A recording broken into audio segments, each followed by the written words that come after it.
ಬಂಧುಗಳೇ, ಇವತ್ತು ನಾನು ಆರೋಗ್ಯಕರವಾದ ತುಂಬಾ ರುಚಿಯಾದ ಸ್ವಲ್ಪ ಕೂಡ ಕಹಿ ಇಲ್ಲದ ಹಾಗೆ ಮೇಥಿ ಸಬ್ಜಿ ಮೆಂತ್ಯ ಸೊಪ್ಪಿನ ಪಲ್ಯ ಯಾವ ರೀತಿಯಾಗಿ ಮಾಡೋದಂತ ತೋರಿಸ್ಕೊಡ್ತಾ ಇದ್ದೀನಿ. ಸ್ಕಿಪ್ ಮಾಡದೆ ಪೂರ್ತಿ ವಿಡಿಯೋನ ನೋಡಿ. ನಿಮ್ಮ ಮಕ್ಕಳು ಮೆಂತ್ಯ ಸೊಪ್ಪನ್ನು ತಿನ್ನೋಕೆ ಇಷ್ಟಪಡೋದಿಲ್ವಾ? ನಿಮ್ಮ ಮಕ್ಕಳು ಅಷ್ಟೇ ಅಲ್ಲ, 99% ಮಕ್ಕಳು ಮೆಂತ್ಯ ಸೊಪ್ಪನ್ನು ತಿನ್ನೋಕೆ ಇಷ್ಟಪಡೋದಿಲ್ಲ. ಯಾಕಂದರೆ ಅದರಲ್ಲಿ ಸ್ವಲ್ಪ ಕಹಿ ಅಂಶ ಇರುತ್ತೆ, ಅದಕ್ಕೆ ಮಕ್ಕಳಿಗೆ ಇಷ್ಟ ಆಗೋದಿಲ್ಲ. ಈಗ ನಾನು ತೋರಿಸ್ತಿರುವಂಥ ವಿಧಾನದಲ್ಲಿ ನೀವು ಮಾಡಿದರೆ ಸ್ವಲ್ಪ ಕೂಡ ಕಹಿ ಅನ್ನೋದು ಇರೋದಿಲ್ಲ. ಎಲ್ಲ ಮಕ್ಕಳಿಗೂ ಇಷ್ಟ ಆಗುತ್ತೆ, ಎಲ್ಲರೂ ಇಷ್ಟಪಟ್ಟು ತಿಂತಾರೆ, ಎಂಜಾಯ್ ಮಾಡ್ತಾರೆ. ಬನ್ನಿ ಹಾಗಾದರೆ ಗೋವಿಂದ ಸವಿರುಚಿ GVR ಆಲ್ರೌಂಡ್ ಚಾನಲ್ಗೆ ನಿಮಗೆಲ್ಲ ಸ್ವಾಗತ. ಸಬ್ಸ್ಕ್ರೈಬ್ ಮಾಡಿಕೊಡ್ರಿ ನನ್ನ ಚಾನಲ್ನ. ಹೊಸ ವಿಡಿಯೋಗಳಿಗಾಗಿ ಬೆಲ್ಲೈಕನ್ನ ಪ್ರೆಸ್ ಮಾಡಿ, ಇಷ್ಟ ಆದರೆ ಬಂದು ಸರ್ಕಲ್ಗೆ ಶೇರ್ ಮಾಡೋದನ್ನು ಮರಿಬೇಡಿ. ಬನ್ನಿ ಸ್ವಲ್ಪ ಕೂಡ ತಡ ಮಾಡದೆ ಈ ರೆಸಿಪಿ ಹೇಗೆ ಮಾಡೋದಂತ ನೋಡೋಣ. ಮೊದಲಿಗೆ ನಾವಿಲ್ಲಿ ಮೆಂತ್ಯ ಸೊಪ್ಪಿನ ಪಲ್ಯ ಮಾಡಲಿಕ್ಕೆ ಮೆಂತ್ಯ ಸೊಪ್ಪಂತೂ ಬೇಕೇ ಬೇಕು. ನೀಟಾಗಿ ಇದನ್ನು ಒಂದು ಸೂಡಿನಷ್ಟು ನೀಟಾಗಿ ತೊಳ್ಕೊಂಡು 2-3 ಸಾರಿ ನೀರು ಹಾಕಿ ತೊಳಿರಿ, ಅಂದ್ರೆ ಮಣ್ಣಿರುತ್ತೆ. ನೀವು ನೀರಿನಲ್ಲಿ ಹಾಕಿ ಒಂದು 2 ನಿಮಿಷ ಬಿಟ್ಬಿಡಿ, ಅದರಲ್ಲಿ ಮಣ್ಣಿನ ಅಂಶ ಎಲ್ಲ ಕೆಳಗೆ ಕುತ್ಕೊಂಡ್ಬಿಡುತ್ತೆ. ಮೇಲೆ ಬಂದಿರೋ ಸೊಪ್ಪನ್ನು ತೊಗೊಂಡು ಮತ್ತೆ 1-2 ಸಾರಿ ತೊಳ್ಕೊಂಡು ನೀರೆಲ್ಲ ಹೋದ ನಂತರ ನಾನು ಬಟ್ಟೆ ಮೇಲೆ ಹಾಕ್ಕೊಂಡಿದ್ದೀನಿ. ಬಟ್ಟೆ ಮೇಲೆ ಹಾಕಿ ಒಂದು 5 ನಿಮಿಷ ಫ್ಯಾನಿನ ಕೆಳಗೆ ಹಾಕ್ಕೊಂಡೆ. ತೇವಾಂಶ ಎಲ್ಲ ಅದು ನೋಡ್ರಿ ಎಲ್ಲ ಡ್ರೈ ಆಗಿದೆ. ಹೀಗೆ ಡ್ರೈ ಆಗೋದ್ರಿಂದ ನಮ್ಮ ಸಬ್ಜಿ ಚೆನ್ನಾಗಿರುತ್ತೆ, ನೀರಿನ ಅಂಶ ಇರಬಾರ್ದು ಇದರಲ್ಲಿ. ಅದಕ್ಕೋಸ್ಕರ ಸ್ವಲ್ಪ ಡ್ರೈ ಮಾಡಿಕೊಳ್ರಿ. ಈಗ ಇದನ್ನು ಎಲ್ಲನೂ ಒಂದು ಪಾತ್ರೆಗೆ ಹಾಕ್ಕೊಂಡಿದ್ದೆ. ಅದನ್ನು ಸ್ವಲ್ಪ ನಾನಿಲ್ಲೇ ಕಟ್ ಮಾಡ್ಕೊತಾ ಇದ್ದೀನಿ. ಈಗ ಒಂದು ಗೂಡಿಸ್ಕೊಂಡು ನಾವು ಕಟ್ ಮಾಡೋದ್ರಿಂದ ಗಟ್ಟಿಗೆ ಹಿಡ್ಕೊಳ್ರಿ. ಎಲ್ಲನೂ ಒಂದು ಉಡಿಸ್ಕೊಂಡು ಗಟ್ಟಿಗೆ ಹಿಡ್ಕೊಂಡು ಆರಾಮಾಗಿ ಇದನ್ನು ನಾವು ಕಟ್ ಮಾಡ್ಕೋಬೋದು. ನೋಡಿದ್ರಲ್ವ ಎಷ್ಟು ಈಸಿಯಾಗಿ ಕಟ್ ಮಾಡ್ಕೋಬೋದು ಅಂತ. ಇದರಲ್ಲಿ ನಿಮಗೆ ಇನ್ನೊಂದು ಸ್ವಲ್ಪ ಎಳೆ ಕಡ್ಡಿಯನ್ನು ಕೂಡ ನೀವು ತೊಗೋಬೋದು. ನಾನಿಲ್ಲಿ ಜಾಸ್ತಿ ಕಡ್ಡಿಯನ್ನು ತೊಗೊಂಡಿಲ್ಲ, ಸ್ವಲ್ಪ ಸೊಪ್ಪನ್ನೇ ನಾನು ಜಾಸ್ತಿ ತೊಗೊಂಡಿದ್ದೀನಿ ಇದರಲ್ಲಿ. ಈಗ ನೋಡಿರಿ ಎಲ್ಲನೂ ಇದೇ ರೀತಿಯಾಗಿ ನಾವು ಕಟ್ ಮಾಡಿಕೊಂಡು ಬರೋಣ. ತುಂಬ ಅಂದರೆ ತುಂಬ ರುಚಿಯಾಗಿರುತ್ತೆ. ನಾ ತೋರಿಸುವಂಥ ವಿಧಾನದಲ್ಲಿ ಮಾಡಿ ಮಕ್ಕಳು ತುಂಬ ಇಷ್ಟಪಟ್ಟು ಎಂಜಾಯ್ ಮಾಡ್ಕೊತ ತಿಂತಾರೆ. ಇದು ನಮ್ಮ ಆರೋಗ್ಯ ಕೂಡ ತುಂಬಾ ಒಳ್ಳೆಯದು. ರಕ್ತ ಇಂಪ್ರೂವ್ ಮಾಡಲಿಕ್ಕೆ ಅಂತೂ ನಂಬರ್ 1 ಅಂತ ಹೇಳ್ಬೋದು ಮೆಂತ್ಯ ಸೊಪ್ಪು. ಈಗ ಇದನ್ನೆಲ್ಲ ಕಟ್ ಮಾಡ್ಕೊಂಡಿರೋದನ್ನು ಒಂದು ಪಾತ್ರೆಗೆ ಹಾಕ್ಕೊಂಡೆ. ಈ ಕಡೆಗೆ ಒಂದು ಪಾತ್ರೆಯಲ್ಲಿ ಒಂದು 2-3 ಚಮಚದಷ್ಟು ಎಣ್ಣೆಯನ್ನು ಹಾಕ್ಕೊಳ್ರಿ. ನಿಮ್ಮ ಸೊಪ್ಪಿನ ಪ್ರಮಾಣವನ್ನು ನೋಡಿಕೊಂಡು ಹಾಕ್ಕೊಳ್ರಿ. ಇವಾಗ ಗ್ಯಾಸನ್ನು ಆನ್ ಮಾಡಿಕೊಂಡು ಅದರಲ್ಲಿ ಸ್ವಲ್ಪ ಜೀರಿಗೆ, ಇದರಲ್ಲಿ ಸಾಸಿವೆ ಹಾಕಬಾರ್ದು.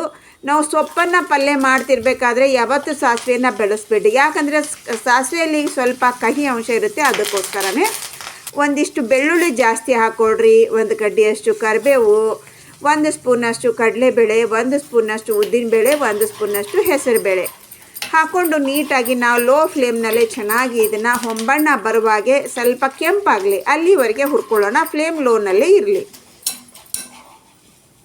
ಈಗ ನಮ್ಮದೆಲ್ಲ ಹಾಕಿರುವಂಥ ಸಾಮಗ್ರಿ ಹೊಂಬಣ್ಣ ಬಂದಾಯಿತು, ಚೆನ್ನಾಗಿ ಫ್ರೈ ಆಗಿದೆ. ಅದರಲ್ಲಿ ಒಂದು ಈರುಳ್ಳಿಯನ್ನು ಕಟ್ ಮಾಡ್ಕೊಂಡು ಇಟ್ಕೊಂಡಿದ್ದೆ, ಅದನ್ನು ಹಾಕ್ಕೊಂಡೆ. ನೀವು ಈರುಳ್ಳಿ ಜಾಸ್ತಿ ಕೂಡ ಹಾಕೋಬೋದು, ಕಮ್ಮಿ ಕೂಡ ಹಾಕೋಬೋದು. ಜಾಸ್ತಿ ಹಾಕ್ಕೊಂಡ್ರೂ ಕೂಡ ಟೇಸ್ಟ್ ಚೆನ್ನಾಗೇ ಇರುತ್ತೆ.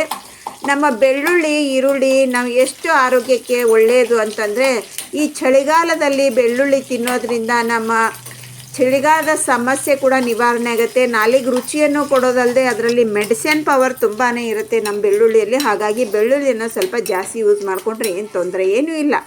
ಈಗ ನೋಡಿರಿ ಚೆನ್ನಾಗಿ ನಾವು 1-2 ನಿಮಿಷ ಫ್ರೈ ಮಾಡ್ಕೊಂಡ್ವಿ. ಕಲರ್ ಸ್ವಲ್ಪ ಚೇಂಜ್ ಆಯಿತು, ಹಸಿ ವಾಸನೆ ಹೋಯಿತು. ಅದರಲ್ಲಿ ಒಂದು ಮೀಡಿಯಮ್ ಗಾತ್ರದ 2 ಟೊಮೆಟೊ, ದೊಡ್ಡದಾದರೆ 1 ಟೊಮೆಟೊನ ಹಾಕ್ಕೊಳ್ರಿ. ನೀವು ಇನ್ನೂ ಜಾಸ್ತಿ ಬೇಕಂದ್ರೂ ಕೂಡ ಹಾಕೋಬೋದು, ಅದೇನು ತೊಂದರೆ ಏನೂ ಇಲ್ಲ. ನಾವು ಜಾಸ್ತಿ ಹಾಕ್ಕೊಂಡಷ್ಟು ನಮ್ಮ ಕಹಿ ಅಂಶ ಕಮ್ಮಿ ಆಗುತ್ತೆ, ಅದಕ್ಕೋಸ್ಕರನೇ.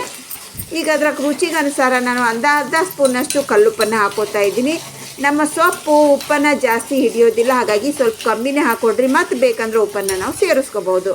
ಈಗ ಇದನ್ನು ಚೆನ್ನಾಗಿ 1-2 ನಿಮಿಷ ಫ್ರೈ ಮಾಡಿಕೊಂಡೆ. ಉಪ್ಪು ಹಾಕಿ ಮಾಡ್ಕೊಳ್ಳೋದ್ರಿಂದ ಬೇಗನೆ ನಮ್ಮ ಟೊಮೆಟೊ ಮೆತ್ತಗಾಗುತ್ತೆ. ಆದರೆ ಜಾಸ್ತಿ ಮೆತ್ತಗೆ ಮಾಡ್ಕೋಬಾರ್ದು, ನಾವು ಸ್ವಲ್ಪ ಲೈಟಾಗಿಯೇ ಸಾಫ್ಟ್ ಆಗಬೇಕು. ನಂತರ ಅದರಲ್ಲಿ ನಾವು ಕಟ್ ಮಾಡ್ಕೊಂಡು ಇಟ್ಕೊಂಡಿರುವಂಥ ಮೆಂತ್ಯ ಸೊಪ್ಪನ್ನೆಲ್ಲ ಹಾಕ್ಕೊಂಡೆ. ನೋಡಿರಿ ಇದು ನಮ್ಮ ಪಾತ್ರೆ ತುಂಬಿತ್ತು ಇವಾಗ. ಆಮೇಲೆ ನೀವು ಎಷ್ಟು ಕ್ವಾಂಟಿಟಿ ಆಗ್ತೈತಂತೆ ನೀವೇ ನೋಡಿರಿ. ಫ್ಲೇಮನ್ನು ಲೋನಲ್ಲೇ ಇರಲಿ, ಸ್ವಲ್ಪ ಹುಷಾರಾಗಿ ಕಲಿಸ್ಕೊಡ್ರಿ. ಯಾಕಂದರೆ ಫುಲ್ ಇದೆ ಅಲ್ವಾ, ಕೆಳಗೆ ಬೀಳೋ ಚಾನ್ಸಸ್ ತುಂಬಾ ಇರುತ್ತೆ ಕೈ ಆಡಿಸ್ಬೇಕಾದ್ರೆ. ಹಾಗೆ ಹುಷಾರವಾಗಿ ನಾವು ಇದನ್ನು ಹಗುರವಾಗಿಯೇ ಮಿಕ್ಸ್ ಮಾಡ್ಕೊಳ್ತಾ ಬರೋಣ.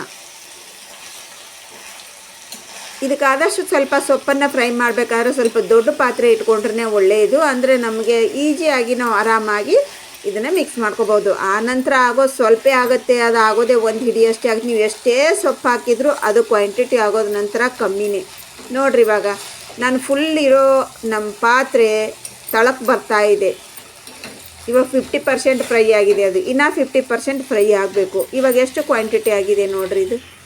ಈಗ ಚೆನ್ನಾಗಿ ನಮ್ಮದು ಅಷ್ಟು 3/4% ಫ್ರೈ ಆಯಿತು ಅಂದಾಗ ಇದರಲ್ಲಿ ಒಂದು 2 ಚಮಚದಷ್ಟು ಶೇಂಗಾನ ಮತ್ತು ಜೀರಿಗೆ ಸ್ವಲ್ಪ, ಧನಿಯಾ ಸ್ವಲ್ಪ ತರಿಯಾಗಿ ರುಬ್ಕೊಂಡು ಬಂದು ಈ ಥರ ನೋಡಿರಿ ಪೀಸ್ ಇಷ್ಟಿರ್ಬೇಕು ನಮ್ಗೆ. ಅಲ್ಲಲ್ಲೇ ಶೇಂಗಾ ಕೂಡ ಫುಲ್ ಇದ್ರೂ ಕೂಡ ಏನು ತೊಂದರೆ ಏನಿಲ್ಲ. ಈ ಶೇಂಗಾ ಹಾಕದೆ ಕೂಡ ನೀವು ಇಷ್ಟೇ ಫ್ರೈ ಮಾಡಿಕೊಂಡು ಕೂಡ ನೀವು ಯೂಸ್ ಮಾಡ್ಕೋಬೋದು.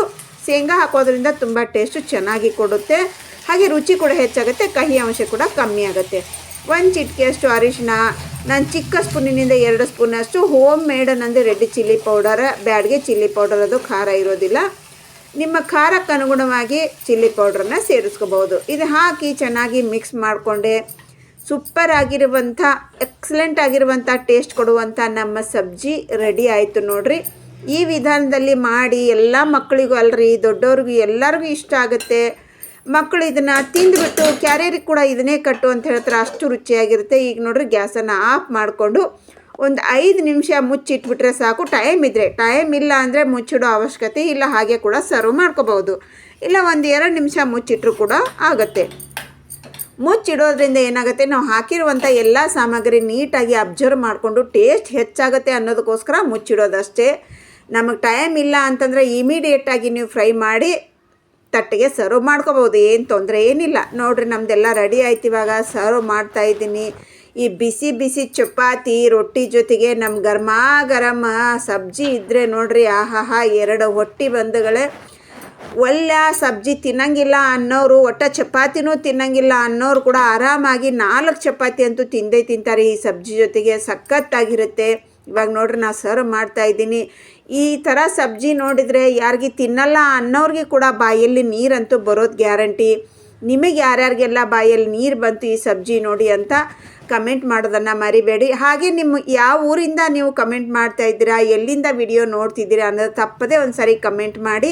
ಆವಾಗ ನಿಮಗೆ ನಾನು ಥ್ಯಾಂಕ್ಸ್ ಹೇಳೋಕ್ಕೆ ಸಹಾಯ ಆಗುತ್ತೆ ಅಂತ ಅಷ್ಟೇ, ಇನ್ನೇನಿಲ್ಲ. ನೋಡಿರಿ ಸೂಪರ್ ಆಗಿರುವಂಥ ನಮ್ಮ ಸಬ್ಜಿ ಎಷ್ಟು ಚೆನ್ನಾಗಿ ಕಾಣ್ತಾ ಇದೆ ನೋಡಿರಿ.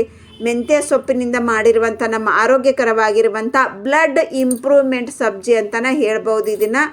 ಇದು ನೋಡಿರಿ, ನಾವಿದನ್ನು ಅವಾಗ ಇಲ್ಲ ಪ್ರತಿದಿನ ಹೀಗೆ ತಿನ್ನೋದ್ರಿಂದ ತುಂಬ ಅಂದರೆ ತುಂಬಾ ಹೆಲ್ಪ್ ಆಗುತ್ತೆ ನಮಗೆ. ಸಖತ್ತಾಗಿರುತ್ತೆ. ನಮ್ಮ ರೊಟ್ಟಿ ಚಪಾತಿಗಂತೂ ಹೇಳಿ ಮಾಡಿಸಿದ್ದು ಅಂತಲೇ ಹೇಳ್ಬೋದು. ಇವಾಗ ನೋಡಿರಿ ನಾನು ನಿಮಗೆ ತೋರಿಸ್ತಾ ಇದ್ದೀನಿ ನೋಡ್ರಿ ವಾವ್ ಎಷ್ಟು ಸಖತ್ತಾಗಿದೆ ಅಲ್ವಾ. ಸೂಪರ್ ಆಗಿರುತ್ತೆ. ತಪ್ಪದೆ ಒಂದು ಸಾರಿ ಟ್ರೈ ಮಾಡಿರಿ. ಹೇಗೆ ಮಾಡಬೇಕು ಅಂತ ಅರ್ಥ ಆಯ್ತಲ್ವಾ. ಏನಾದರೂ ಡೌಟ್ ಇದ್ದರೆ ಕಮೆಂಟ್ ಸೆಕ್ಷನಲ್ಲಿ ಕಮೆಂಟ್ ಮಾಡಿರಿ. Thanks for watching. ಬಾಯ್.